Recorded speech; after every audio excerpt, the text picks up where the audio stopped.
Hello guys, मैं आपकी राधिका आप लोगों के लिए बहुत ही प्यारा प्यारा सा गीत है। एक पत्नी पति से कह रही है कि अब सावन महीना लग गया है तो चलो चलते हैं हरिद्वार घूम के आते हैं। कांवड़ का इस समय बहुत बड़ा वो है, तो कांवड़ लेने चलते हैं और चलिए घूम के आते हैं हरिद्वार। गंगा मैया की दुआरिया पे चलते हैं, शंकर भगवान की दुआरिया पे चलते हैं, माथा टेक के आते हैं। तो देखिए वो पत्नी अपनी पति से क्या कहती है, अब कैसे कह रही है आप लोग सुनिए।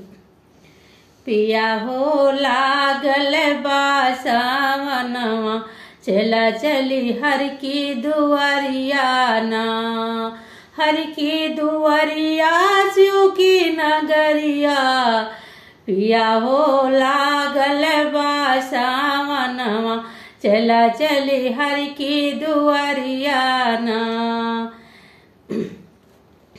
गंगा जल भारी शिव के द्वारे, गंगा जल भारी शिव के द्वारे, मांगी मनौती हाथ पसारे, मांगी मनौती हाथ पसारे। बोल बम के लगे जय करवाना, पिया हो लागल बासावनवा, चला चली हर की दुआरिया ना। हर की दुआरिया लेने कांवड़िया, पिया हो लागल बासावनवा, चला चली हर की दुआरिया ना।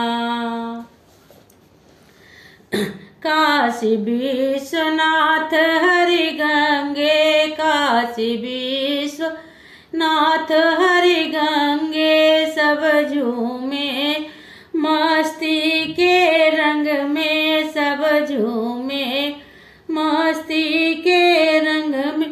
जिम जिम बरसे बदरिया ना, पिया हो लागल बासावनवा, चला चली हर की नगरिया ना। हर की नगरिया शिव की दुआरिया, पिया हो लागल बासावनवा, चला चली काशी नगरिया ना। तो ये गीत कैसा लगा आप लोग को जरूर बताइएगा।